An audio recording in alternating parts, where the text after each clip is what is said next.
Warning, the 1920s secret that still controls your bank account. Your balance isn't low, it's planned. One meeting rigged your paycheck. Genoa 1922. Quiet, surgical, lasting. They rewired money without telling you. Your rent, nudged your rate, managed your raise, delayed by design. Here's the buried lever. They let foreign balances replace gold. 1 ounce backed layers of claims. Claims still set your prices today. It's why fees creep when nothing changed. It's why assets pop before wages move. You don't need headlines. You need the tell insiders watch. I'll decode the gold exchange trick. I'll tie it to your statement. Then give you one real signal, and the one move that helps. The 3 pillars will prove. Here's what actually matters once you strip the headlines. Pillar 1 is the hidden architecture they normalized in 1922, the gold exchange standard. In Genoa's Resolution 9, they blessed a loophole.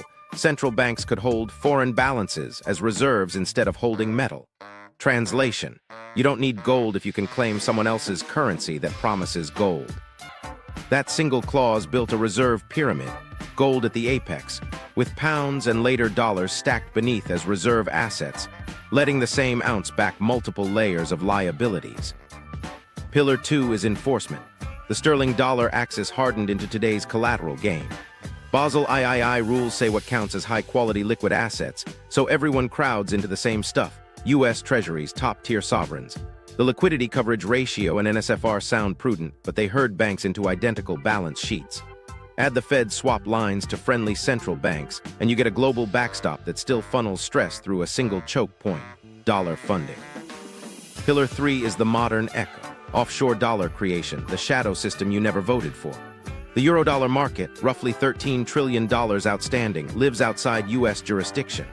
Dealer banks manufacture dollar claims against collateral webs, and when the price of those offshore dollars rises, it hits your world through tighter credit, higher mortgage spreads, and delayed layoffs. The tell? FX swap basis spreads. When EUR-USD or USD-JPY basis blows wider, funding is choking. Expect false endings around minutes 15, 30, and 45, moments it looks fixed but isn't. The payoff: one signal to watch and one positioning move most people overlook. Europe is broke, empires are not. Okay, so here's the thing most textbooks skate past. After World War I, Europe wasn't just tired, it was insolvent. Factories smashed, trade routes broken, and tax bases gutted. On paper, reparations were supposed to rebuild order. In practice, they drained cash from already stressed economies. Gold, the anchor of the pre-war system, had pooled unevenly. The U.S. was a creditor nation and a gold magnet. Europe, especially the defeated and the peripheral, bled metal. Britain faced the sharpest dilemma. London still ran the world's credit switchboard: shipping, insurance, commodity trade, sterling finance. But the Bank of England didn't have enough gold to support the pre-war parity and the old aura of sterling strength. If Britain devalued, the empire's contracts, debts, and prestige all took a hit. If it didn't, domestic deflation and unemployment would get worse. That's the trap. Keep empire credit without the metal to back the story. Across the Atlantic, the U.S. held the chips, industry intact, farms scaling, treasury flush, and vaults swelling with gold inflows. But Washington wasn't eager to run the show. Leadership meant opening markets, lending abroad, and potentially tolerating trade deficits, politically hard. The practical question nobody wanted to say aloud was simple. How do you run a high-speed global trade network when the primary lubricant, gold, is scarce and sticky? Here's what actually happens when you try to restart commerce without enough metal. Banks need reserves. In the classical model, those reserves are gold. But real trade demands elasticity, credit that can expand and contract with shipments, harvests, and inventories. Gold doesn't flex on demand. So before any public fix, private habits took over. Sterling had been the world's working capital for decades. Banks, merchants, and central banks were already used to holding sterling bills and deposits as a proxy for money. Quiet coordination between central banks, informal understandings about settlement preferences and support, was already flickering. By 1921, reality forced the conversation. Either the world deflated hard to fit the gold stock, or policy would economize on gold. That word, economize, became the euphemism for leverage. If central banks could count foreign currency deposits as reserves, then gold could sit at the top while sterling and, rising fast, dollars formed layers beneath. You get a reserve pyramid, an ounce at the apex, claims on issuers in the middle, banking liabilities at the base. 1 ounce now supports more money, more trade, and this is the catch, more fragility. So why Genoa and why 1922? 2 reasons. First, politics needed a veneer of consensus. A multilateral conference gave cover for national choices that were already underway. Second, credibility. If you're going to swap metal for claims, you want the world to agree that claims count. 34 nations sent delegates to the Genoa International Economic Conference. The public agenda was stability and reconstruction. The private objective was to lock in a standard that could function without hauling more gold into Europe. Think about Britain's incentives. If other central banks agree to treat sterling deposits at the Bank of England as reserves, then demand for sterling rises by design. That props up sterling's exchange rate, lowers Britain's funding costs, and stretches scarce gold further. For the US, still cautious about leading, the arrangement didn't look bad either. Dollars would soon join sterling as reserve material, giving New York quiet leverage without a messy treaty that said, America runs this. Now you might be thinking, wasn't this just common sense? Trade needed money, money needed to grow. True, but the method mattered. Instead of admitting they were building credit on top of credit, policymakers baptized the process with careful language. Resolution 9 at Genoa would later say the quiet part neatly. Central banks could maintain reserves in the form of foreign balances. That single phrase downgraded gold from the only real reserve to the apex of a layered system. Once claims on issuers count as reserves, the issuer's deficits become everyone's assets. Everything changes when the reserve asset is also someone else's liability. In a metal system, confidence runs at the vault. In a claim-based system, confidence runs at the issuer. If Britain or later the US runs persistent deficits, the world accumulates their liabilities as reserves. Demand for the issuer's currency props up its deficits until doubt creeps in. Then you don't get a gentle adjustment. You get a rush to convert claims, a scramble for collateral, and a sudden stop in credit that feels like the floor dropping out from under wages and trade. Here's a quick micro story that captures the mood at the time. A mid-sized continental bank in the early 1920s wants to expand trade finance but can't source enough gold. Its treasurer shifts reserves into sterling deposits in London, earning a touch of interest and buying political goodwill with the city. Business grows. Local exporters get paid faster. Confidence looks restored. But silently, the bank's reserves now depend on London staying strong. That's fine until it is. This is the part people missed because the numbers looked good. Imports rose, exports recovered, credit flowed. Yet under the surface, reserve quality had changed. Gold was slow but final, foreign balances were fast but conditional. And when conditions shift, rates move, narratives wobble, or a shock hits, conditional reserves turn into collective fragility. That's the setup. Europe's broke, empires want credit, and the US is powerful but hesitant. The system needs elasticity without metal. Genoa is where they decide to write that elasticity into the rulebook while calling it stability. Genoa 1922, the meeting that rewrote money. Here's what actually happened in 1922. Genoa wasn't a quaint seaside chat, it was a hard reset. 34 nations showed up, but the real gravity sat behind the ministers, experts from the Bank of England orbit, French and Italian technocrats, and Americans watching carefully. The public script said restore stability after the war's chaos. The private goal was bolder, build a system that looked like gold without needing much gold. Most people think a standard is a metal. In Genoa, the standard became a vocabulary shift. For the first time in an international forum, the phrase gold exchange standard got elevated from expert shorthand to policy architecture. It sounds like semantics, but this is where definitions turned into power. If you can call a claim on someone else's currency a reserve, you've replaced settlement with promise. That's quieter leverage, blessed by multilateral consent. Let me show you the hinge point. Resolution 9. Buried in polite prose, it recommended that central banks economize the use of gold by maintaining reserves in the form of foreign balances. That line did 3 things at once. 1, it legitimized sterling and soon after dollars as reserve material. 2, it allowed the same ounce of gold at the apex to support multiple layers of claims, London's liabilities, then Europe's liabilities based on London, and so on. 3, it created a path for central banks to coordinate support without calling it a pact.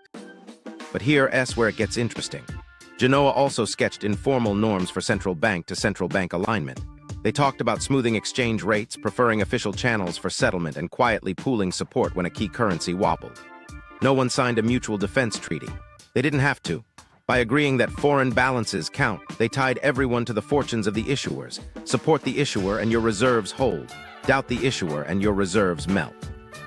Now this is important because it turns discipline inside out.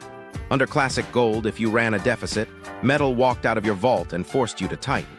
Under gold exchange, if you ran a deficit but the world needed your currency for reserves, demand for your liabilities could keep your exchange rate stronger than it deserved. Britain understood this instinctively.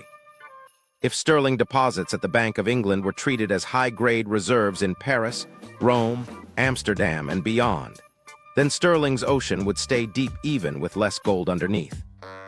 Everything changes when ministers step out and the technicians take over. Picture the backroom arithmetic. If a central bank holds £10 million at the Bank of England as a reserve asset, and London itself holds less gold than its sterling promises, then 1 ounce now supports several steps of liabilities.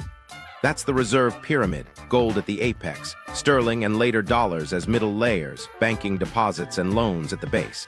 It oils trade and credit. It also sets you up for sudden stops if confidence snaps. Once you grasp that, the rest of Genoa makes sense. The conference didn't restore the pre-war gold standard. It replaced it with a hybrid that could scale. The gold exchange standard was the first formal admission that liquidity would be created through trusted claims, not metal alone. The phrase "economize on gold" hid the leverage. Foreign balances hid the dependency. And because this looked technical, it slid past the public. Voters got stability. Central banks got flexibility. Issuers got seigniorage. Let me add one more layer. The sterling-dollar handoff was already implied. The United States had the gold and industrial muscle. New York's markets were rising fast. Even if Washington didn't want the leadership badge, the architecture pointed that way. Once foreign balances were respectable reserves, the world could hold dollars as easily as sterling. When sterling later strained, the dollar slot was pre-cut. Genoa didn't crown the dollar, but it carved the path. You might be thinking, wasn't there any pushback? Quietly, yes. Some delegates worried about confidence substitution, replacing metal trust with issuer trust. If the issuer inflated or politics turned, reserves could vanish in a rush. But the counter-argument won the day. Trade needed elastic money. Gold was too scarce to do the job alone. The compromise was to put gold on the letterhead and build a claim-based machine under the desk. Here's a 20-second story from that week. A French advisor asked a British official, "What happens if sterling is tested?" The answer, "Then we support it." The French, with what? The British, with each other. That's the whole game. Once reserves are claims, the solution to stress is coordinated support until it isn't enough. Sounds technical. Here's how it rigs your life. When reserves are claims, the issuer's policy steers your prices. If the issuer runs deficits, the world still needs its paper, so liquidity stays easy for assets before it trickles to wages. When doubt hits, the rush for collateral tightens credit first, raises mortgage spreads second, and squeezes payrolls last. The blueprint was drawn in Genoa. The rest of the century just scaled it. How the gold exchange standard actually worked. Okay, so let's strip the jargon and show the machine. Start at the apex, gold. That's the final settlement asset. Beneath it sits a new layer, reserve currencies, first sterling and then the dollar. Beneath that, commercial bank deposits and credit. The trick Genoa authorized was simple. Let central banks count foreign balances at London or New York as reserves, almost like gold. Once that's allowed, the whole pyramid stretches. Here's the leverage math in plain English. Suppose a central bank holds £10 million at the Bank of England as a reserve asset. The Bank of England itself is promising sterling convertibility while holding a finite pile of gold. Meanwhile, local banks at home lend more because their central bank has reserves. 1 ounce at the top now supports the Bank of England's sterling liabilities plus multiple layers of domestic banking liabilities abroad. It's not fractional reserve banking once. It's fractional reserve banking stacked across borders. Now this is important because it changes how deficits settle. Under classic gold, if you imported more than you exported, gold flowed out and forced you to tighten. Under gold exchange, settlement could happen with claims, not metal. If you ran a deficit but your currency was a reserve, foreigners held your IOUs as assets. The debit didn't trigger a gold drain. It became someone else's foreign balance. The pressure that would have hit your vault got diffused into balance sheets worldwide. But everything changes when confidence becomes the collateral. Those foreign balances are just someone else's liabilities. If investors believe sterling or dollars are as good as gold, the pyramid stands tall. Demand for the reserve currency props up its issuer, allowing larger deficits with fewer immediate consequences. That's the seigniorage bonus. Currency demand from the world becomes the cushion that lets the issuer spend more and borrow cheaper than peers. Let me show you the settlement games this enabled. Imagine country A runs a deficit with Britain. Instead of shipping gold, its central bank accumulates sterling deposits in London, labeled as reserves. Locally, policymakers say, "We're fine, our reserves rose." But what rose were claims on London, not metal. London then uses that steady foreign demand to fund its own positions and, critically, to roll its short-term bills cheaply. The circle completes when country A's commercial banks, seeing healthy reserves, expand credit at home. Trade grows, but so does the hidden leverage. Once you see the loop, the feedback becomes obvious. More global demand for the reserve currency makes its deficits easier to finance. Easier financing sustains the narrative of strength, which invites even more demand for the reserve currency as a store of value and reserve asset. That self-reinforcing cycle powers boom times. It also plants fragility. If the story turns, nobody runs to the gold window first. They run at the reserve currency claims. That's a run on the middle layer, not the apex. Confidence substitution is the core risk. The system works only as long as everyone believes claims are near gold. But claims are conditional. They depend on policy, politics, and the credit of the issuer. If interest rates jump, growth stalls, or a scandal hits, the appetite for those claims can evaporate fast. Then you get the modern version of a bank run. Not crowds at branches, but silent balance sheet compression. Margin calls, collateral haircuts, and funding lines pulled at 3 a.m. Here's a quick micro story to land it. A merchant bank finances commodity shipments using sterling bills, funded partly by deposits from a European central bank counting those deposits as reserves. Shipping thrives, fees look steady. Then a shock hits, sterling credibility wobbles. Overnight, counterparties widen haircuts on sterling collateral. The merchant bank's funding cost jumps, it marks positions down, and the European central bank quietly rolls into dollars to diversify. Nothing exploded on Main Street yet, but funding dried up. Weeks later, credit to exporters tightens and prices shift where you feel it. You probably see the pattern interrupt. Gold exchange stability was real until it wasn't, because the stability sat in belief, not bullion. By legalizing foreign balances as reserves, Genoa let the same ounce back multiple tiers of liabilities. It was elegant engineering, more trade, more credit, fewer trains of gold crossing oceans. But the price of elegance was sensitivity to narrative shocks and policy mistakes by the issuers. There's one more wrinkle. Because the reserve asset is the issuer's liability, the issuer's central bank has disproportionate sway over global conditions. A rate move, a convertibility signal, or a hint of deflation ripples down the pyramid. Asset prices adjust first, wages last. That's why boom-bust cycles in reserve centers show up as mortgage spread swings and credit rationing far away from the issuer's capital. So yes, the system worked, until the first rupture showed how fast confidence can flip. When that middle layer shakes, the run isn't on gold, it's on claims. And when claims are what your bank and your mortgage depend on, the shock doesn't feel international. It shows up as a higher rate on Thursday, false ending one, credit line the 1920s stability that wasn't. It looked like calm. Trade rebounded, ships moved, and headlines praised restoration. Sterling wore its old suit, the dollar rose without boasting, and central bankers congratulated each other for rebuilding order. But here's what actually happened. The gold exchange scaffold made everything look stronger than it was. Credit expanded because reserves rose. But reserves were increasingly foreign balances, claims on London and growing quickly New York, not metal. That subtle shift hid the imbalance that would decide the decade. Most people think the 1920s boom was organic growth. Under the surface, U.S. credit quietly fueled Europe. American lenders and markets recycled surplus savings into loans, securities, and bills that propped up foreign balance sheets. Meanwhile, a lot of incoming gold to the U.S. was sterilized, neutralized, so it didn't fully expand domestic money. The appearance of plenty coexisted with tight discipline at the core. Abroad, the opposite, plenty of claims, thin metal. It worked until the story wobbled. Now this is important because it set up a carry trade that printed easy profits while tightening the spring. European institutions could borrow short in sterling or dollars and lend longer into local assets that looked stable thanks to the reserve pyramid. Central banks saw healthy reserves and kept the music on. Issuers enjoyed seigniorage, global demand for their liabilities, so deficits didn't bite immediately. The loop reinforced itself. Stronger narrative, tighter spreads, more issuance, higher dependence on the middle layer of claims. Let me drop a 20-second micro story that played out dozens of times. A merchant bank in Amsterdam finances Baltic grain shipments. Funding comes via sterling bills, sweetened by deposits from a Scandinavian central bank that counts those deposits as reserves at the Bank of England. Margins look safe, volumes grow, and bonuses get booked.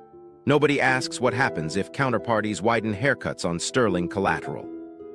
Then a rumor hits, haircuts nudge wider, and the merchant bank's blended funding cost jumps 75 basis points in a week. The deal book still works, but only if prices don't slip. They slip. Everything changes when the 1929 shock hits U.S. risk assets.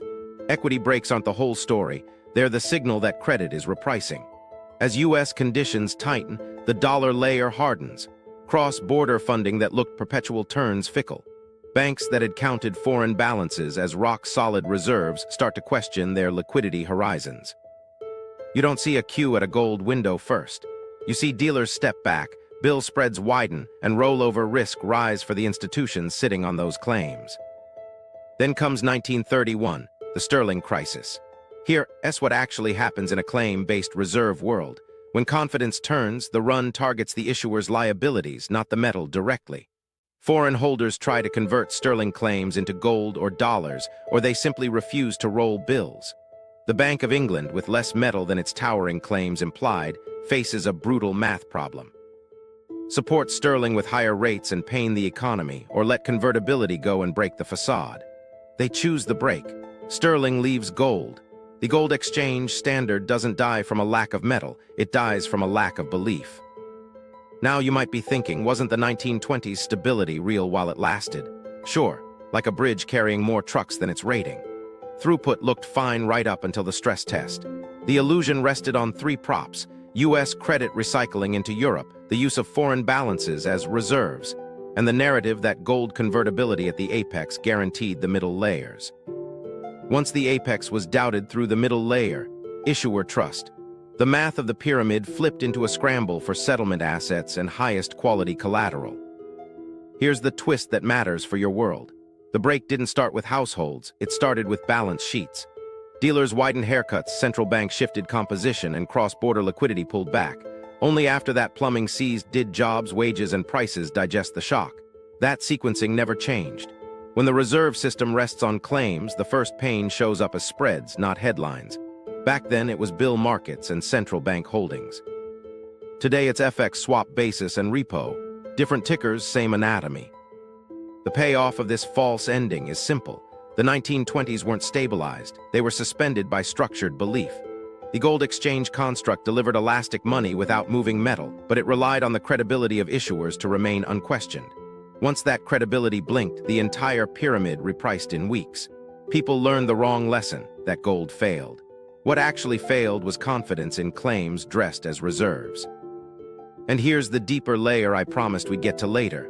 They rebuilt the architecture after the crash. Not by scrapping the template, but by upgrading it. Harder rules on the surface, more powerful claim-based plumbing underneath. It looked safer. It was also more invisible. Bretton Woods, the upgrade to dollar hegemony. Everything changes when you try to fix a trust problem with new rules instead of new metal. After the 1930s chaos and a world war, the Allies needed a money machine that wouldn't seize the first time confidence wobbled. The answer they sold as restoration was really an upgrade. Make the dollar convertible to gold at the apex, peg everyone else to the dollar, and write institutions that looked like referees. Here's what actually happened at Bretton Woods in 1944. They kept the gold headline, but moved the trust fulcrum to Washington. The U.S. promised foreign central banks they could convert dollars into gold at $35 an ounce. Not you, not me, official convertibility only. Everyone else pegged their currencies to the dollar within a narrow band and agreed to adjust through policy if pegs strained. On paper, you had a system that disciplined imbalances. In practice, you had a world accumulating claims on a single issuer again, just with a bigger vault and a flag. Two new institutions gave the architecture a procedural face. The IMF was framed as the doctor for temporary balance of payments fevers, short-term financing, surveillance, and polite pressure to adjust. The World Bank focused on reconstruction and development lending. Both created venues where policy could be nudged without admitting what was really happening. The reserve layer was now the dollar, sanctified by convertibility at the apex. Now this is important because the lived reality wasn't the textbook. The US ran persistent deficits to supply the world with dollar reserves. Allies rebuilding from rubble needed dollar funding to buy US machinery, oil, and know-how. As those deficits mounted, foreign official balances piled up, central banks and treasuries holding treasuries and dollar deposits as reserves. If that phrase sounds familiar, it should. It's Genoa's Resolution 9 with sharper tailoring. Foreign balances, reborn, just branded in dollars. Everything changes when a financial center also runs the war to peace ledger. The United States had industrial scale, deep markets, and political credibility. New York was ascendant, London still crucial in trade and syndication, and together they built the distribution pipes for dollar assets. In the 1950s, a quiet embryo formed in those pipes, offshore dollar deposits. European institutions, often in London, held dollar deposits outside the Federal Reserve's jurisdiction. Those were the first Eurodollars, the middle layer reincarnated offshore. You might be thinking, if gold convertibility anchored the top, wasn't the system safe? It was safer than the 1930s, but the timer started the day it launched. The economist Robert Triffin simplified the math. For the world to get enough dollar reserves, the US had to run deficits.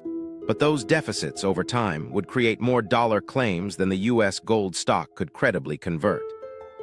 That's the Triffin dilemma. Supply global liquidity and erode your anchor, or defend the anchor and starve the world of reserves. Let me show you how this looked on a balance sheet. A European central bank earns dollars from trade, parks them in treasuries or New York deposits, and counts them as reserves. Its local banks, seeing ample reserves, expand credit in domestic currency and in dollars via London branches. Meanwhile, the US promises to honor official convertibility at $35, but private actors are already building a dollar ecosystem that doesn't need metal daily. The more that offshore layer grows, the more the apex looks ceremonial. Everything changes again when France and others start testing the promise. By the late 1960s, US deficits from Vietnam and Great Society programs swelled. Inflation pressures rose, and confidence in $35 dimmed. Some central banks began swapping dollars for gold, shipping bars out of Fort Knox. To defend the price, the US and allies created the London Gold Pool in the 1960s, basically coordinated sales to cap gold's market price. It worked until it didn't. Private demand overwhelmed the pool, official stocks bled, the middle layer sensed the wobble. Here's the but therefore pivot. The system worked as long as the dollar's narrative outran the growth of claims. But the claims kept growing faster than the gold base, therefore the credibility gap widened. In August 1971, President Nixon temporarily suspended dollar convertibility into gold. The apex went dark to officials. Textbook Bretton Woods ended, but the plumbing did not. You probably expect collapse there. Instead, the dollar's role widened because the offshore layer was already mature. The Eurodollar market, dollars outside US law, created by dealer banks against collateral, had become the true engine.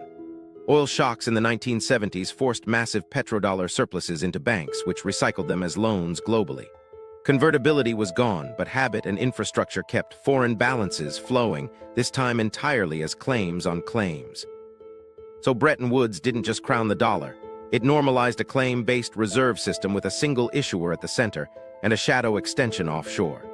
The gold sign on the door kept confidence long enough for the dollar ecosystem to entrench.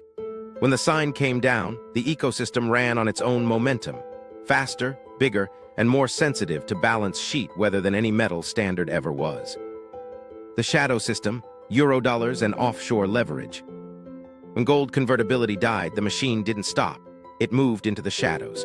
The world kept the Genoa habit of holding foreign balances, but now those balances were almost entirely dollar claims created outside US law. That's the Eurodollar system. Dollar deposits and liabilities booked in London, Zurich, Singapore, anywhere not under the Federal Reserve's reserve requirements and deposit insurance. It's not a European currency. It's the dollar, offshore, manufactured by dealer banks against collateral. Here's what actually happens on a balance sheet. A global bank's London branch takes a dollar deposit from a corporate treasurer. There are Fed reserves behind it. There's collateral, often US treasuries, sitting in a custody chain.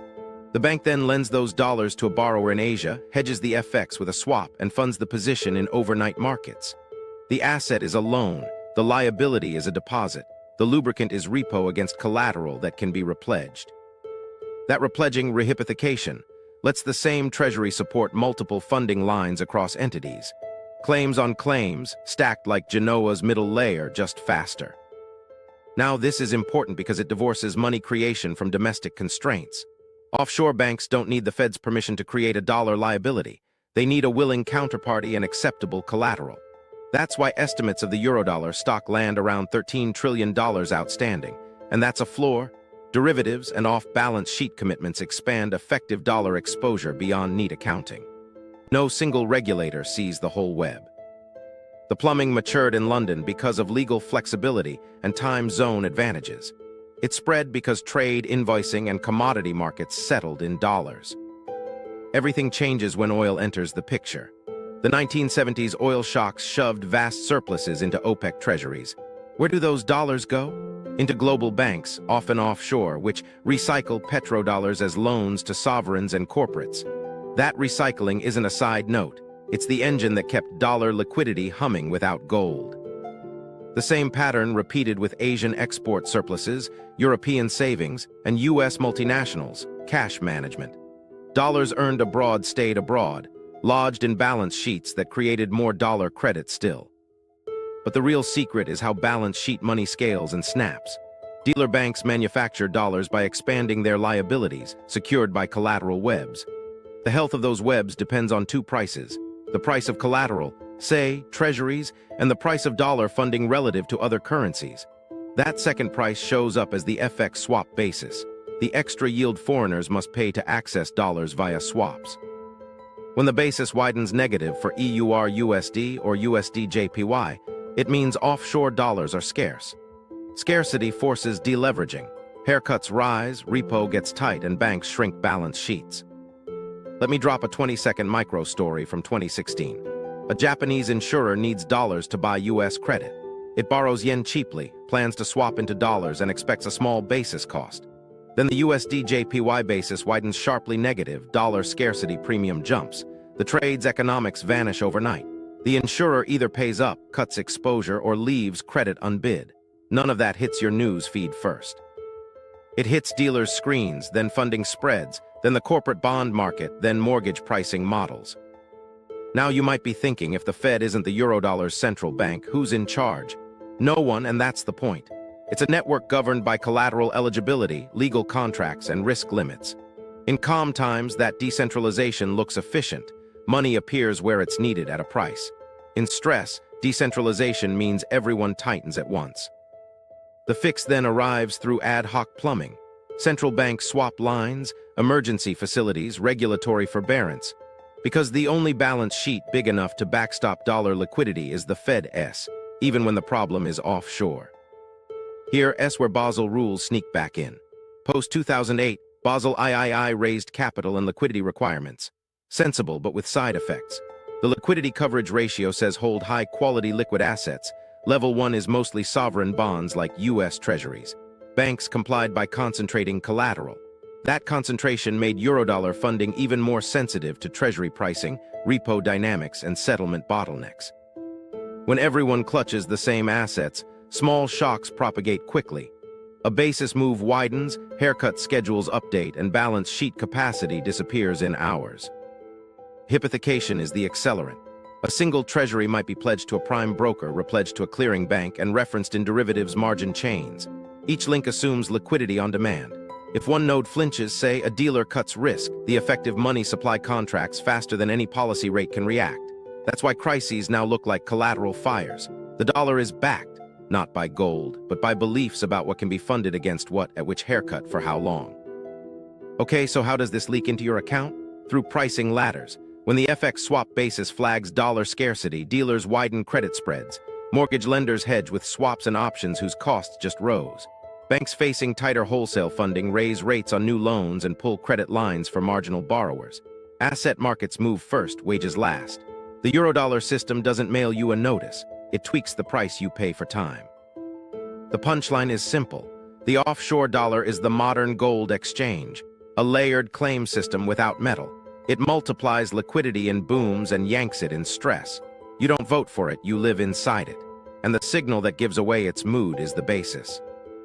How this hits your bank account today. Okay, now let's drag this out of the vault and into your wallet. When offshore dollars get tight, it doesn't post a memo to your app.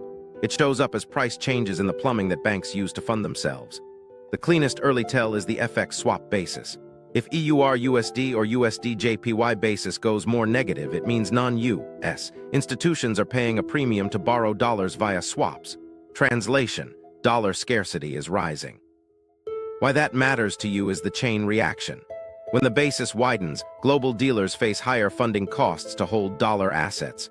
They respond by cutting balance sheet risk, widening credit spreads, and charging more to warehouse mortgages, corporate loans, and municipal debt. That repricing trickles into the rate your lender quotes you, even if your credit score didn't change. Now, this is important because mortgages today are hedged with derivatives that live in the same plumbing. Lenders don't just make you a 30-year loan and hope. They hedge interest rate risk with swaps, options, and treasury futures.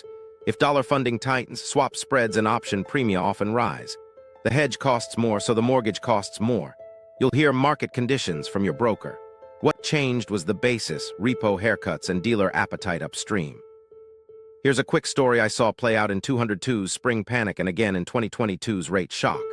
A regional lender priced out a batch of mortgages on Monday with a tidy profit margin. By Wednesday, the USD funding tone soured, EUR-USD basis ticked wider, treasury liquidity thinned, and swap rates jumped versus treasuries. Same borrower, same property.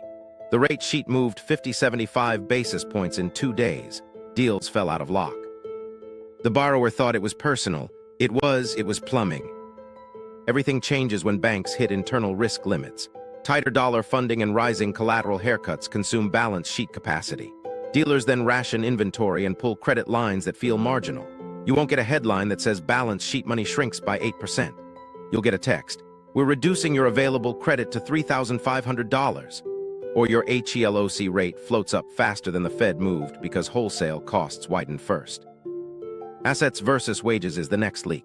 Liquidity gushes into markets before it trickles to paychecks in booms. It drains out of markets before employers cut wages in busts. That's why you feel asset inflation, home prices, stocks long before you see big raises. In the gold exchange world, the issuer's deficits floated asset prices. In the Eurodollar world, collateralized balance sheets float them. When the basis is tight and repo is easy, leverage pushes asset prices up. Your paycheck lags. The wealth gap looks like policy, it's also plumbing. Fees and spreads are the quiet tax. Low headline rates don't mean cheap money if the margin stack grows. Think origination fees, points, wider bid ask on your brokered CD, a 2% cash advance fee that used to be 1%. These pad the hole created by pricier funding and stricter capital. Basel III's liquidity coverage ratio forces banks to hold more treasuries and level 1 HQLA. Sensible, yes. But it ties pricing to the same instruments everyone else is clutching. When those instruments wobble, everyone's costs move together. Let me show you a paycheck to payment chain. You get paid on Friday. The balance looks fine. Over the weekend, USD-JPY basis widens 20 basis points. Offshore dollar demand spikes. Monday morning, dealers reprice agency MBS hedges. By Tuesday, your lender's secondary desk pushes rate sheets up 1/8 to 1/4% to keep margins. You call on Wednesday. Why is my mortgage quote higher? Because the dollar got more expensive to borrow through swaps on Monday. Inflation shape follows that sequence. First, asset inflation. Stocks, housing, anything funded on margin rises when collateral is in favor and basis is calm. Then when funding tightens, asset prices stall or drop, and the cost of carrying debt rises for businesses. Months later, consumer inflation prints catch the second-round effects. Firms pass on financing and input costs. Wages adjust last because contracts and frictions slow them down. Now you might be thinking, can't central banks just fix this? They can relieve acute dollar shortages with swap lines to friendly central banks. That's the emergency valve. But those lines feed the same collateral hierarchy that created the hurting, treasuries at the top, everything else downstream. Swap lines smooth panics, they don't rewrite the pyramid. So the rhythm persists. Basis widens, spreads widen, lending standards tighten, mortgages and small business credit reprice, and only then do payrolls and layoffs follow. Okay, so what can you watch without becoming a trader? One screen, cross-currency basis. If you see EUR-USD or USD-JPY basis moving more negative and staying there, expect tighter credit conditions within weeks. Pair it with a glance at general collateral repo rates versus policy rates. If GC pops above policy for a stretch, collateral is stressed. That combo is your early warning for higher mortgage quotes, slower refis, stingier card limits, and tougher small business lines. The takeaway is simple. You don't need to predict the Fed. You need to read the plumbing. When the price of offshore dollars rises, retail finance gets more expensive, even if your bank's lobby is friendly and the economy looks fine on TV. Follow the basis, and you'll see the move. The new enforcers hits your state. Central banks and Basel rules. So who polices a system built on claims? Not a single king, an orchestra of referees with the same rulebook. After 2008, regulators didn't rebuild gold. They rewired balance sheets. The language is Basel III, and it decides what banks must love, what they can touch, and what they'll be punished for holding when stress hits. Here's what actually matters. Basel carved assets into a hierarchy called high-quality liquid assets. Level 1 is the royal tier, cash, central bank reserves, and top sovereign bonds like U.S. treasuries. Level 2A, 2B step down in perceived safety and count at discounts. Then comes the liquidity coverage ratio. You must hold enough HQLA to survive a 30-day stress outflow. The net stable funding ratio adds a 1-year lens, fund long stuff with stable money. Sensible on paper, but here's the side effect. Every large bank reaches for the same collateral to pass the test. Everything changes when the test becomes the target. If treasuries sit at the top, they become the universal spare tire. Dealer balance sheets fill with the same instruments. Repo markets, derivatives margins, and regulatory buffers all point to identical collateral. That creates what looks like safety, until a small shock ripples across everyone's books at the same time. Herding isn't a metaphor, it's a spreadsheet outcome. Now this is important because liquidity is about who'll take the other side in a hurry. When everyone owns level 1 and everyone models the same haircuts, liquidity evaporates in sync if those haircuts rise. Think March 202, Treasury market wobbles, bid-ask gaps widen, and even the safest asset needs a buyer of last resort. Who steps in?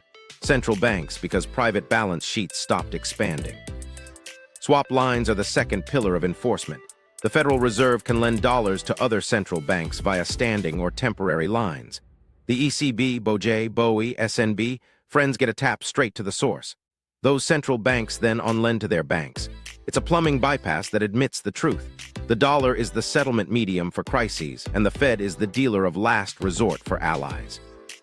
When EUR-USD or USD-JPY basis blows wider, the swap line announcement narrows it, sometimes fast. But here's where it gets interesting. Swap lines don't change who holds the collateral, they just rent capacity. Banks still must pledge eligible assets, meet haircuts, and respect LCR NSFR. So the backstop works best for those already inside the Basel tent with plenty of level 1. If you're outside that tent, or your collateral sits lower in the hierarchy, you pay up or you shrink. That's the quiet discipline mechanism Genoa never had. Eligibility lists and risk weights act like border guards. Risk weights are the third lever. Under standardized rules, sovereign bonds in domestic currency often carry low or zero risk weights. Corporates, equities, and commodities carry more. Internal models vary, but the thrust is the same. Balance sheets get cheaper when they house safe assets. The result? Banks arbitrage their own ratios by loading treasuries and top-tier sovereigns, while trimming inventories of stuff that becomes illiquid fastest in stress. Precisely when market making would help the real economy. Let me give you a 20-second micro story. A European bank's treasury desk faces quarter end. LCR is tight, NSFR is fine, VaR just crept up. Credit trading wants capacity for a client block. Treasury declines. Why? Selling some level 1 to free room would blow the LCR below target, triggering supervisory heat. So they pass the trade. The client pays a wider spread elsewhere. That wider spread is your mutual fund's worse execution and your company's higher refinancing cost. Born from a ratio, not a headline. Everything changes again with collateral scarcity. When volatility rises, margin calls swell. Clearinghouses bump haircuts, counterparties update schedules, and suddenly the same treasury supports fewer funding lines. Because rehypothecation is embedded, that shrinkage cascades. The LCR says hold more HQLA just as markets demand more margin. Banks clutch collateral to protect ratios, starving dealers of inventory to intermediate. prices gap. The policy lever available in real time. Central bank asset purchases or repo operations that accept a broad collateral set and term out funding. Now you might be thinking, didn't these rules make banks safer? They did on individual solvency, but system liquidity is a different beast. Concentration in level 1 plus synchronized constraints creates procyclical liquidity, easy together, tight together. The discipline migrated from gold bars to eligibility grids and margin tables. The names are new, the pressure feels familiar. Here's the but therefore chain. Basel made banks sturdier, but it steered them into the same collateral, therefore shocks transmit through a single backbone. The Fed built swap lines, but only for select counterparts, therefore stress retreats where the lines reach and lingers where they don't. Supervisors demand LCR and NSFR compliance, but those metrics bite hardest when markets seize, therefore dealers ration risk just when the economy needs it. So when you hear central banks control everything, translate it. They control the emergency exits and the floor plan. The crowd still moves itself. And because the floor plan funnels everyone past the same doors, treasuries, swap lines, level 1, the next shove will feel organized and sudden, not random and messy. That's fragile unity. Fault lines, energy, sanctions, and commodity collateral. Now we hit the places where the plumbing meets power. Weaponized finance turned foreign balances into a political bet. When sanctions freeze reserves, they don't melt gold bars, they immobilize claims. That's the tell. In a claim-based system, custody is policy. If your central bank parks dollar assets at a sanctioned custodian, those reserves can vanish from use overnight. The Genoa trick works until the issuer says, "Not for you." This is important because sanctions don't just punish a country, they reroute collateral. Oil exporters that fear seizure don't hold as many reserves in places that can lock them. They shift toward self-custody, gold at home, and friendly banks. But settlement still runs through the dollar backbone. So the workaround is slower payment rails, prepayment terms, and discounts for buyers who can deliver hard currency on time. That frictions trade and widens basis in stress. Everything changes when energy is the collateral. In commodity finance, barrels and tons stand in for treasuries. A trader borrows against cargo with warehouse receipts, hedges price risk on futures, and rolls funding in repo-like deals. Haircuts on metal and oil inventory mirror Basel haircuts on securities. Calm periods mean tight margins. Volatility forces bigger cushions. When prices swing or liquidity thins, lenders demand more collateral. The same cargo suddenly supports fewer dollars. That's a balance sheet contraction you can't see on CNBC. Let me show you how this ripples. A refiner buys crude with short-term credit from a bank that funds itself via dollar swaps. If EUR-USD basis widens and crude curves whipsaw, the bank's risk desk lifts haircuts on inventory finance. The refiner posts more collateral, drains cash, and delays maintenance or capex. A month later, product supply tightens, rack prices jump, and your gas bill moves. You didn't change your commute. The funding stack did. FX choke points make it worse. Most cross-border commodity payments pass through correspondent banks and clearinghouses subject to US and EU law. Even if two sanctioned adjacent firms want to settle in a third currency, the netting chains often reference dollars. A single compliance flag can pause transfers, forcing pre-funding or rerouting. That raises working capital needs and pushes smaller players out. Fewer intermediaries means fatter spreads in physical markets, another quiet tax. Now you might be thinking, can't they just switch currencies? Invoicing is the easy press release. Funding depth is the hard math. A contract can say, pay an X. But if the dealers who hedge the exposure and the banks who fund the cargo can't source cheap, reliable X at size, the premium shows up somewhere, usually as a discount to the seller or a higher end price to you. That's why we see experiments, more yuan oil trades, regional rails, bilateral swaps. But when stress hits, the dollar funding premium reappears in the basis. Commodity collateralization has its own feedback loop. During booms, rising prices lift collateral values, haircuts compress, and credit expands. Traders lever balance sheets, hedge with futures, and rehypothecate warehouse receipts. In busts, prices drop, volatility spikes, and exchanges raise margins. Receipts that looked money good last week get a haircut increase today. That margin call forces sales into thin markets, pushing prices lower, haircuts higher, and credit tighter. It's the same dynamic as treasuries in March 202, just with barrels and ingots. Here's a 20-second micro story. A mid-tier metals trader finances copper cathodes with a 10% haircut. Futures jump, then snap lower. The clearinghouse hikes margin. The lender moves the haircut to 18%. The trader scrambles, pledges more inventory, and taps a backstop line priced off USD JPY basis that just widened. They meet calls, but new deals die. 2 weeks later, a manufacturer can't source copper on normal terms. Production slows, finished goods prices inch up. That kink started in haircuts, not in a mine. Energy flows add geopolitical torque. Pipeline gas binds buyer and seller. Seaborne cargo can pivot. Sanctions on one route shove demand onto another, stressing shipping, insurance, and dollar trade finance.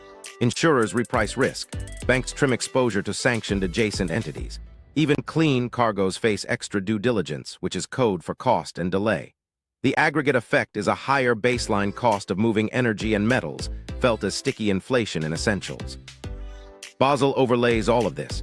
Banks facing LCR tests prefer treasuries to commodity inventory loans when volatility rises. So credit to merchants shrinks right when hedging costs surge. That's a procyclical squeeze. Less inventory finance, thinner buffers, bigger price gaps. Central banks can soothe with swap lines and broad collateral repos, but few accept warehouse receipts at scale. The safety net is stitched for securities, not sacks. Emerging alternatives try to dodge the choke points. Regional payment systems, direct currency swaps, even on-chain settlement rails. They promise speed and sovereignty, but the collateral pools behind them are shallow compared to level 1 HQLA. In calm, they shave fees. In stress, they lack a lender of last resort and a deep repo market. That's why fragmentation coexists with inertia. The system frays at the edges, but holds at the core, until a sudden snap forces policy to bridge the gap with dollar pipes. So the risk isn't a cinematic switch from dollars to something else. It's a slow bleed of efficiency with spikes of chaos. The tell, again, is the basis. When cross-currency basis and commodity financing spreads both widen, you're watching collateral fracture across two systems at once. That's when rent spikes after your wage review and your utility bill jumps mid-contract. The origin is abstract, Genoa's claims, but the pain is concrete. Margin, haircuts, and the price you pay for time and energy. False ending 2. The BRICS de-dollarization mirage. You've seen the headlines, BRICS kill the dollar. It sounds clean. It is. Invoicing is a press release, funding depth is the scoreboard. Most people think changing the currency on a contract changes the system. But the system is balance sheets, collateral, and the price of dollar access set in the FX swap basis. That's where the mirage shows. Start with capacity. The offshore dollar network carries roughly $13 trillion in deposits and far more in synthetic exposure via swaps, repos, and rehypothecated treasuries. Ask any dealer, can a new unit of account replace that at stress speed? Not without a deep repo market, elastic collateral standards, transparent legal enforcement, and this is critical, a standing lender of last resort with credible swap lines. BRICS have pieces, not the stack. Now this is important because trade, settlement, and funding are different universes. A cargo can be priced in yuan or rupees, but the hedges behind it still clear through dollar corridors. If the dealer who warehoused that risk funds in dollars, and almost all do, their balance sheet breathes with the USD JPY and EUR USD basis.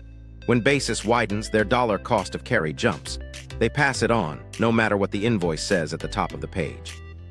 Liquidity tests tell the truth. Can your currency absorb a shock when everyone wants out at once?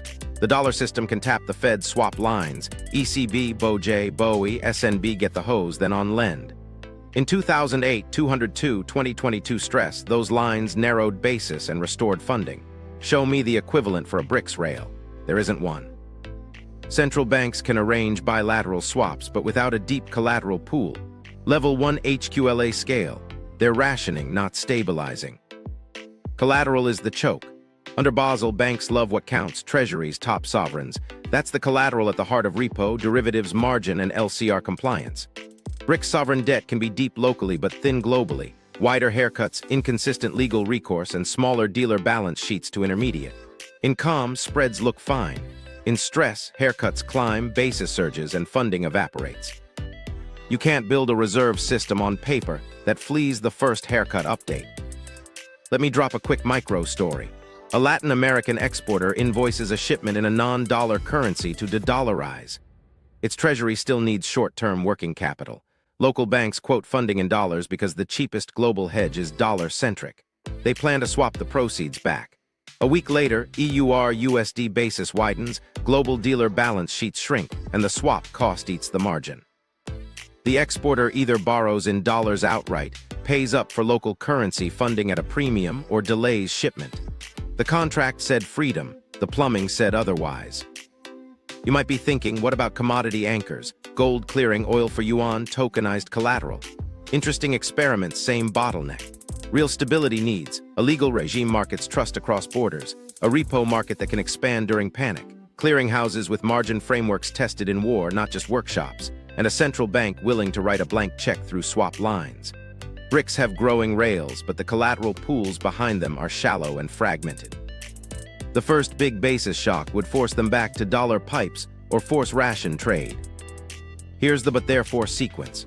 BRICS can shift invoicing and bilaterals, but they lack crisis-scale funding depth.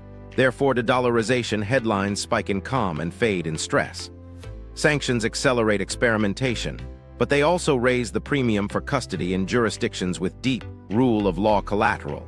Therefore, treasuries and top euro sovereigns keep their level 1 magnetism. New FX corridors narrow costs in niches, but without a trusted global backstop. Therefore, basis spikes will still root through the dollar and set everyone's prices. Now, this is important because it changes how you read news versus markets. A flashy settlement in non-dollars doesn't move your mortgage. A persistent shift in cross-currency basis does. If BRICS rails ever compress the basis structurally, by building a deep, hypothetical collateral stack with credible backstops, you'd see it first in tighter hedging costs and shallower dollar premiums. We don't see that. We see episodic headlines and re-dollarization under pressure. Here's a 15-second reality check. In 2022's energy chaos, some commodity trades moved off traditional channels. Did funding costs cheapen outside dollars? No. Basis widened, margin calls exploded, banks trimmed risk, and central banks reopened dollar swap lines. The relief came through the old backbone. So the payoff is simple. De-dollarization sells, re-dollarization pays bills. Until a challenger builds a crisis-ready collateral hierarchy, a scalable repo ecosystem, and a political will to be lender of last resort for strangers, the dollar remains the claim everyone reaches for when it's dark. Headlines change. Haircuts and basis set the rent. The feature that flips it, real-time collateral and CBDC rails. Okay, so here's the thing no one's pricing right. Speed is a policy. When collateral can move in real time, the dollar demand can compress or explode on a single tick. Programmable custody turns static assets into live margin. That sounds tidy, fewer buffers, lower costs. But once collateral updates every second, haircuts can update every second too. You didn't cut risk, you put it on rails. Start with programmable custody. Today, a treasury bond sits in a custodian. Movements settle on batch schedules. With tokenized collateral or smart contract wrappers, that same bond can be locked, released, and repledged instantly based on pre-agreed rules, price, volatility, counterparty status. In calm, that's beautiful. No idle collateral, automatic top-ups, fewer manual fails. You compress the basis because lenders trust they'll be topped up in real time, so they shave spreads. Dollar scarcity, premium narrows. But here's where it gets interesting. Real time is symmetric. If your haircut schedule can rise the moment volatility spikes, your margin call lands in milliseconds, not end of day. That accelerates deleveraging. The market goes risk off, Oracle feeds lift haircuts, smart contracts sequester more collateral, and balance sheets shrink faster than any risk committee can meet. You reduced settlement frictions, therefore you reduce the time you have to solve liquidity gaps. The basis doesn't drift wider, it snaps. Now this is important because CBDC rails plug directly into that cadence. Wholesale CBDCs, central bank digital currency for bank-to-bank settlement, promise instant finality. No daylight overdrafts, no correspondent daisy chains. If Bank A can settle with Bank B in seconds, liquidity fragments less and funding arbitrage tightens. In good times, cross-border basis could compress because dollars, or euros, yen, clear cleanly along sanctioned lines with less trapped cash. Everything changes when stress shows up. Instant settlement is zero credit, not zero liquidity. If wholesalers must fund every transfer at the moment of transfer, CBDC rails tighten the intraday leash. That's perfect for risk control, rough for elasticity. Dealers who used to lean on short windows of daylight credit now must pre-fund or pre-post collateral. When volatility rises, that pre-funding need balloons. If swap lines aren't already open or collateral isn't already pre-tokenized and eligible, you get a hard stop, faster. Interoperability is the wild card. If CBDC networks talk to each other, Say, a BIS Project M bridge-style hub, correspondent choke points get bypassed. That weakens the old Genoa/Bretton template that routes pressure through dollar banks. In calm, it diversifies routes and trims fees. In stress, it can amplify moves. More venues to sell, more rails to margin, more synchronized updates. Speed plus coordination cuts both ways. Let me show you the fork. If programmable collateral is broad, treasuries, top euro sovereigns, maybe even high-grade corporates, then reserve stacking could shrink. Why hold giant HQLA cushions if you can source, pledge, and recycle in seconds at transparent haircuts? LCR might evolve from stock to flow. Prove you can stream collateral on demand. That leans against hoarding and could dampen procyclical grabs. But the opposite path is just as likely. If eligibility stays narrow, level 1 only, then real-time rails rebuild the same pyramid faster. Banks will automate the pledging of the same treasuries to the same dealers on the same haircuts. When stress hits, haircuts adjust everywhere at once and the system de-risks in sync only quicker. You didn't widen the pipes, you pressurized them. Edge case on-chain commodity collateral. Imagine tokenized warehouse receipts for copper or oil clearing against programmable loans. In theory, that opens new collateral pools and reduces reliance on HQLA during calm. In practice, you inherit basis risk between on-chain prices and off-chain settlement, legal enforceability questions, and fragmented liquidity. A token can prove custody. It can't summon a bid in a panic. If central banks won't accept those tokens at the window, they're collateral on sunny days. Micro story. A global dealer runs a matched book. Client swaps, MBS hedges, and a chunk of tokenized treasuries in programmable custody.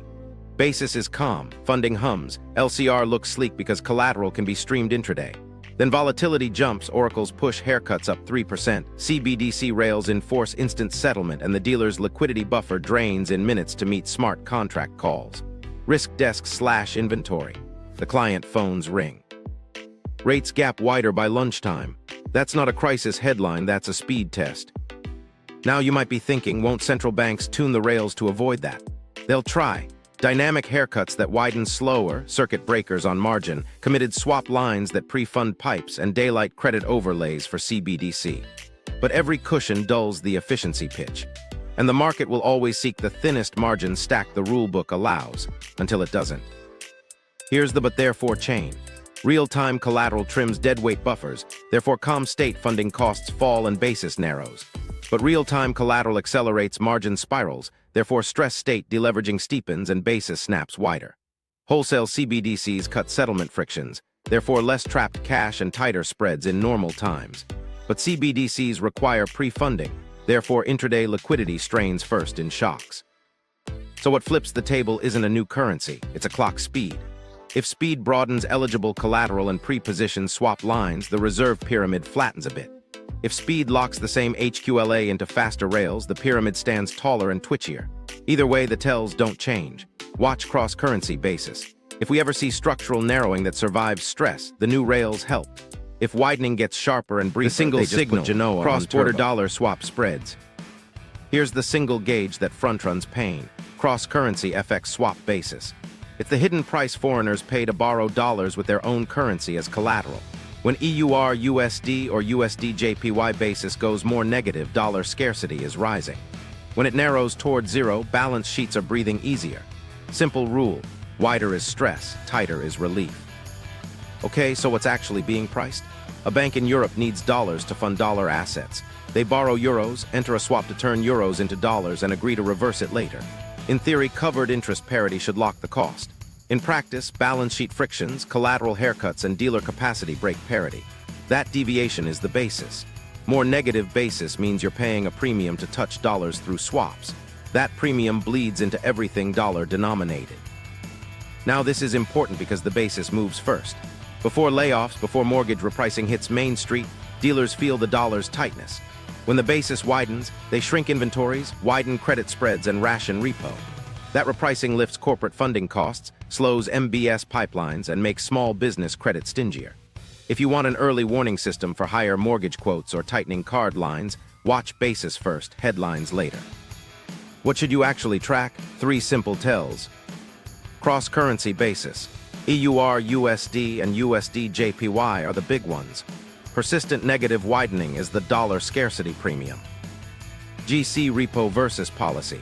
If general collateral repo trades above the policy rate for days, collateral is stressed and balance sheets are tight. SOFR OIS or swap OIS deviations. Wider gaps hint at derivative hedging strain that often rides alongside basis moves. Behavior profile is clean.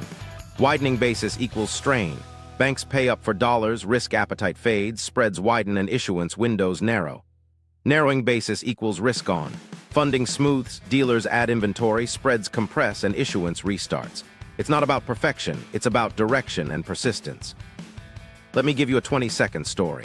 Late 2016, Japanese lifers loved the US credit carry hedged back to yen. USD JPY basis lurched more negative, the hedge cost blew out. They didn't call a press conference, they pulled bids. US credit spreads widened, mortgage hedges got pricier, and rate sheets moved. The signal was the basis, the effect was your borrowing cost. You might be thinking, can't swap lines kill the signal?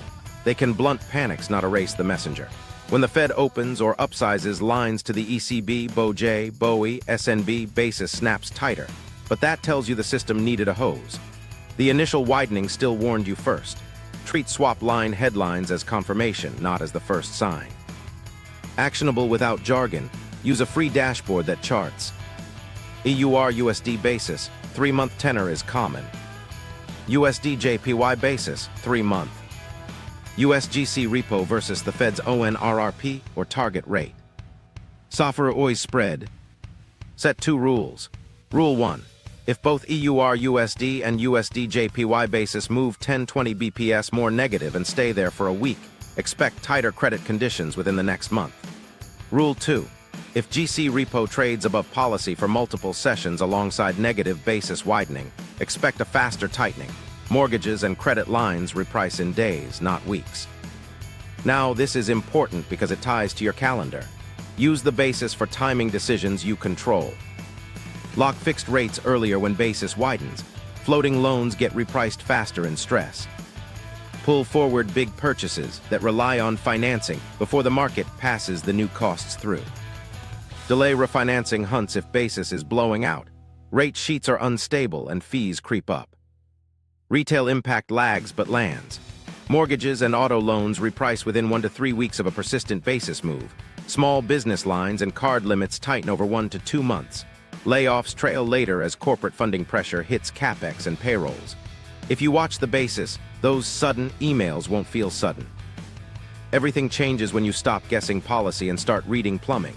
Central bank meetings are scheduled, balance sheet stress is. The basis captures dealer capacity, collateral haircuts, and regulatory friction in one number. It's the heartbeat of the offshore dollar. Genoa's foreign balances, updated by Basel, blinking on your phone. One last calibration tip. Don't overreact to day-to-day noise. Look for moves that persist beyond quarter-end window dressing and option expiries. And pair basis with context. Is Treasury market liquidity thin? Are haircuts creeping up in futures margins? Are swap lines dormant or active? When the answers line up with a wider basis, act sooner. So if you remember one practical thing, make it this. When basis widens and stays wide, money gets more expensive before anyone tells you. When it narrows and holds, breathing room returns before headlines cheer. That's the signal that still controls your bank account. What you can control, practical positioning without hype. Okay, here's the part that actually changes what you pay, positioning. You can't fix Genoa or Basel, but you can set your cash, debt, and risk choices to move with the plumbing instead of against it. Use the basis as your North Star and build a simple playbook you can repeat. Start with cash in 3 tiers. Tier 1 is transaction cash, 30 to 45 days of expenses you don't chase yield on. Keep it boring, instantly available, and not subject to transfer delays. Tier 2 is buffer cash, 3 to 6 months where you accept next-day liquidity for a modest yield. Short maturity money market funds that park in treasury bills or government-only repos work. Check they don't hold private credit or extend duration. Tier 3 is opportunity cash, dry powder for when spreads widen and good assets cheapen. This can sit in very short duration treasuries or a ladder of T-bills you can liquidate quickly. Now this is important because tiering lines up with stress.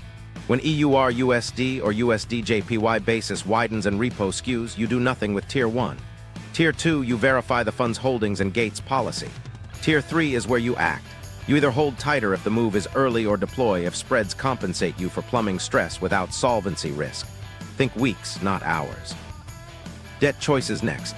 In a swap-driven world, prefer fixed over floating when basis widens. That's when hedge costs rise and lenders pass funding stress through fastest. Lock your mortgage or business term loan while liquidity is still there, even if the headline rate isn't the absolute bottom. Floating can make sense when basis compresses and stays tight for weeks. Carry flows, dealers add inventory, and lenders chase volume. If you must float, pair it with a pre-planned trigger. If your all-in rate rises by X or basis widens Y BPS for Z days, refinance to fixed. Here's a clean filter. If both EUR-USD and USD-JPY basis move more negative by 10-20 BPS and hold for a week, lean fixed. If basis narrows towards zero and GC repo trades calmly below policy, floating risk is less punitive. Don't negotiate with hope, negotiate with those two tells. Diversifiers aren't about exotic narratives, they're about cash flow resilience. In stress, level 1 collateral outperforms because Basel and margin frameworks bless it. So favor short duration quality, treasury bills, short agency paper, ultra-short government money funds. If you want equity exposure, bias toward firms with net cash, strong free cash flow, and pricing power. They fund on better terms when basis tightens. Avoid structures with collateral wrong-way risk. Products that rely on easy repo against volatile assets or promise instant liquidity on illiquid holdings. Okay, career hedge. Your income is a balance sheet too. If you sell time to firms that rely on cheap funding, construction, speculative real estate, high-yield financed roll-ups, you're procyclical to basis widening. Build counterweights, skills tied to pricing power, compliance, data that saves money, risk, supply chain. Roles in firms that benefit from higher rates, insurers, some banks, or side income that doesn't hinge on wholesale funding. When basis flags stress, pull forward client outreach, pipeline fills, and renewal conversations. Liquidity stress hits new business before it hits renewals. Behavioral traps are where most people donate money. Don't chase headlines, manage liquidity. If a narrative screams de-dollarize, check the basis. Did funding actually get cheaper outside dollars? If not, ignore it.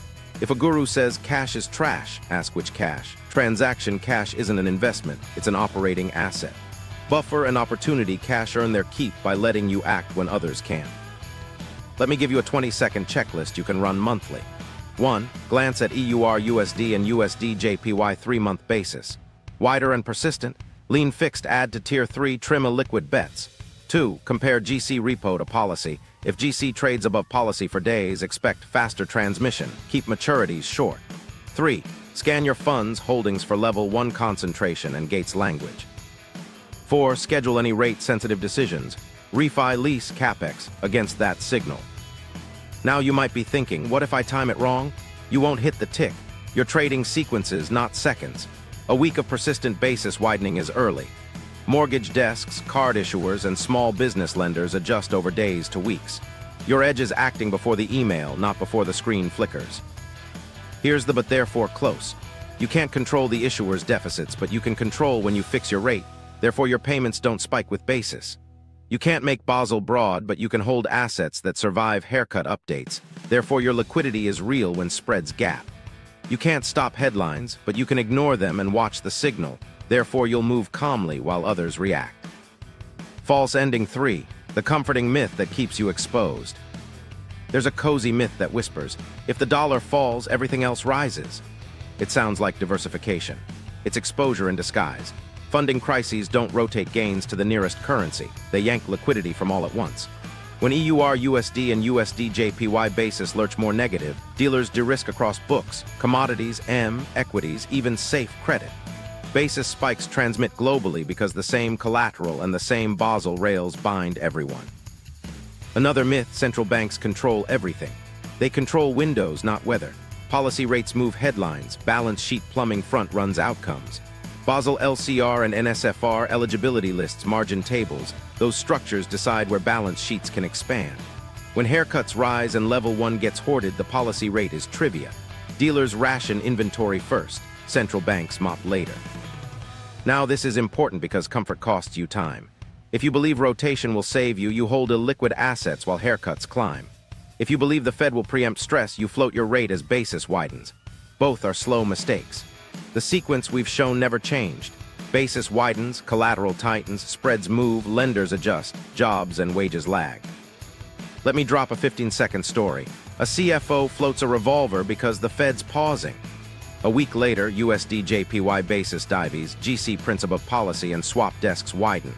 The bank revises the grid, utilization fee up, spread up. The Fed didn't move, plumbing did.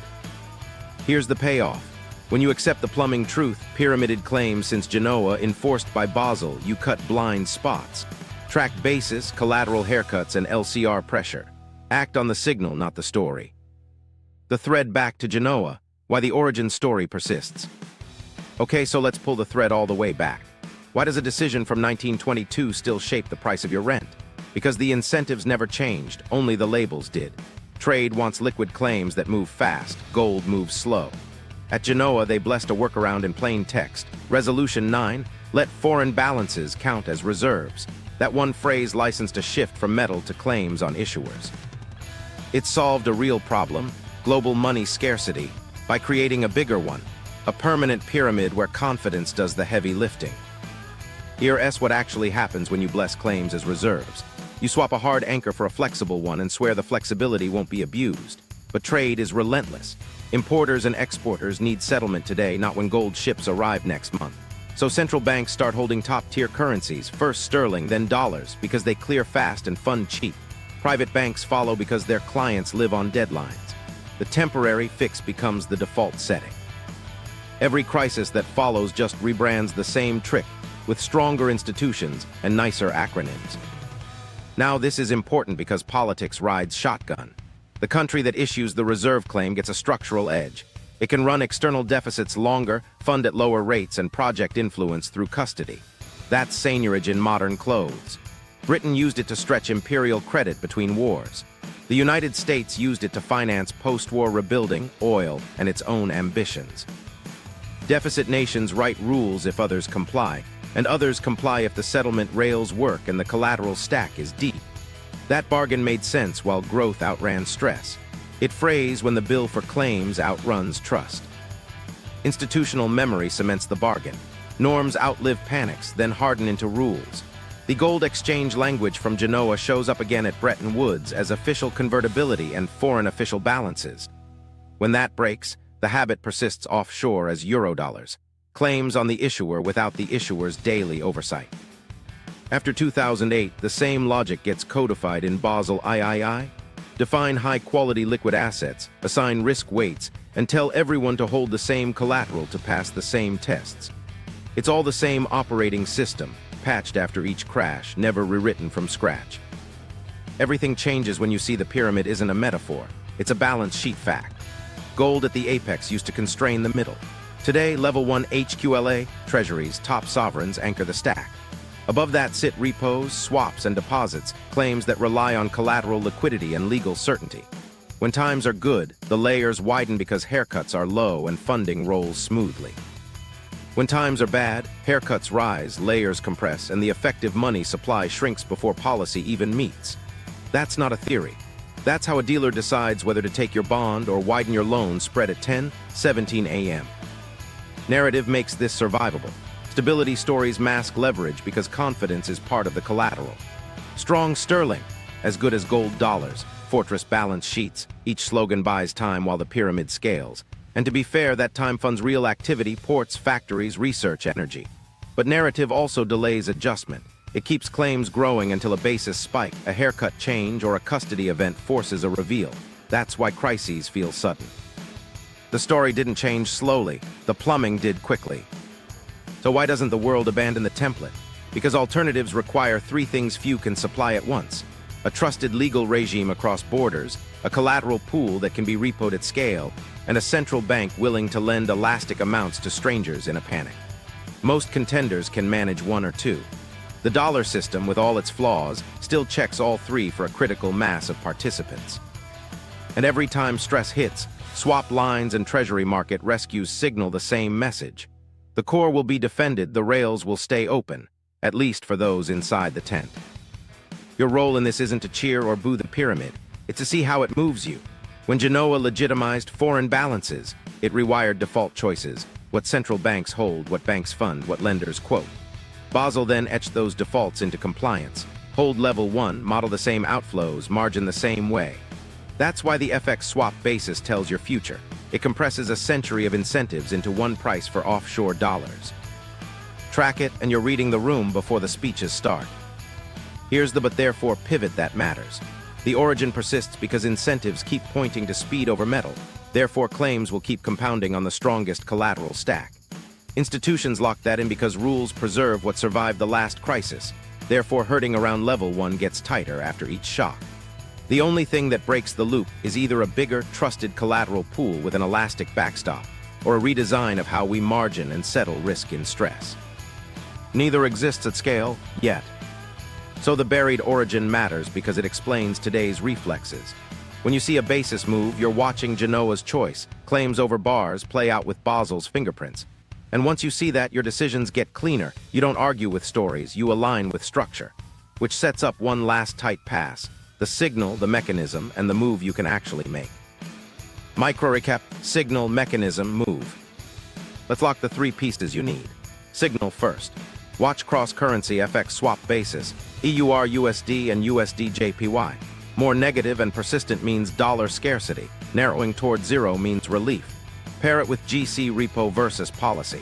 If both basis lines widen and GC trades above policy for days, funding stress is real and transmission will be fast. Mechanism next. Since 1922, reserves shifted from metal to claims. Resolution 9's foreign balances. That seeded a reserve pyramid. Apex collateral at the top, layers of claims beneath. Bretton Woods dressed it in gold, Eurodollars scaled it offshore, and Basel III enforced it with collateral hierarchies and liquidity ratios. In calm, haircuts compress and claims multiply. In stress, haircuts rise, basis widens, and balance sheets shrink before policy can catch up. Move last, tier your cash, transactions, buffer, opportunity. Lean fixed over floating when basis widens and stays wide. Floating only makes sense when basis is tight and stable. Park a fence in short duration quality that sits close to level 1. Avoid structures that depend on easy repo against volatile collateral. Use one monthly checklist: basis, GC versus policy, your funds, holdings, and gates, and time refis, leases, and big purchases to the signal. That's it. Keep watching the basis. Respect the pyramid and place your bets where haircuts can't take them from you overnight. Here's the point. A 1922 decision to count foreign balances, as reserves built a pyramid that still sets your rates. Watch the basis, not the speeches. If this helped you see the plumbing, subscribe and share it with someone who's feeling rate whiplash. For the next step, watch my deep dive on dollar plumbing and the FX swap basis dashboards, linked right here.